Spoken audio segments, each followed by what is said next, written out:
আসসালামু আলাইকুম। আমাদের সমাজে একটা কুসংস্কার চালু আছে। আমি অনেক দিন থেকেই ভাবছি ভাই যে এই সম্বন্ধে কিছু আলোচনা করব বা আপনাদের জানাবো। যেমন অনেকেই ভয় পেলে বা জিন-ভূতের আঁচড় থেকে রক্ষার জন্য চারকুল পড়ার কথা বলেন। চারকুল মানে সূরা ইখলাস, কুল হুয়াল্লাহু আহাদ, সূরা ফালাক, কুল আউযু বিরাব্বিল ফালাক, সূরা নাস, কুল আউযু বিরাব্বিন নাস এবং সূরা কাফিরুন, কুল ইয়া আইয়ুহাল কাফিরুন। এখন তারা চাল কুল বলে, মানে এইটা নাকি তাদের চার কুল বন্ধ হয়ে যায়। এই ৪ টা সূরা পড়লে নাকি চার কুল বন্ধ হয়ে যায়, জিনে ভূতে আঁচড় করতে পারে না। অথচ এই যে কুল, এটা আসলে এর অর্থ কি? এই কুলের অর্থ হচ্ছে বলো। কুল, কুল না, কুল হুয়াল্লাহু আহাদ, মানে বলো আল্লাহ এক।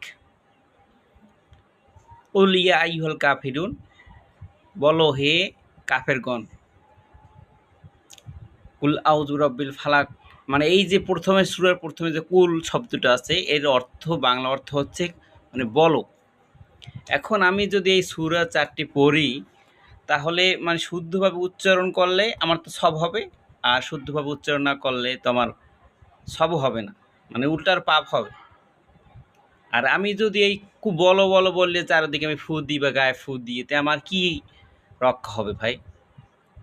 কিন্তু এখানে নবী করিম সাল্লাল্লাহু আলাইহি সাল্লাম বা অন্যান্য সাহাবীরা বা বড় বড় হাদিস কিতাবেও আছে যে তোমরা যদি জিন-ভূতের আঁচড় থেকে রক্ষা পেতে চাও, হেফাজতে থাকতে চাও, ঘরে চুরি হওয়া থেকে রক্ষা পেতে চাও, তোমরা আয়াতুল কুরসি পাঠ করো। এত এই আয়াতুল কুরসি যে এত মর্তবা, যে নবী করিম সাল্লাল্লাহু আলাইহি সাল্লাম নিজে বলেছেন যে কেউ যদি ৫ ওয়াক্ত নামাজের, ফরজ নামাজের পরে আয়াতুল কুরসি পাঠ করে নিয়মিত, সে মরার সাথে সাথে জান্নাতে চলে যাবে। ওই ব্যক্তিটি মরে না বা জান্না ওই ব্যক্তিটি জান্নাতে যায় না, সে মরে না এইজন্য। সে মরার সাথে সাথে সে জান্নাতে চলে যাবে। সুবহানাল্লাহ! কত বড় ফজিলত!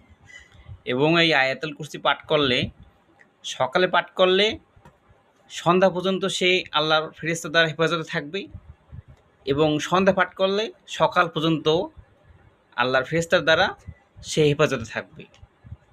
তাই আসুন ভাই, সহি বিষয় জানি এবং সহিভাবে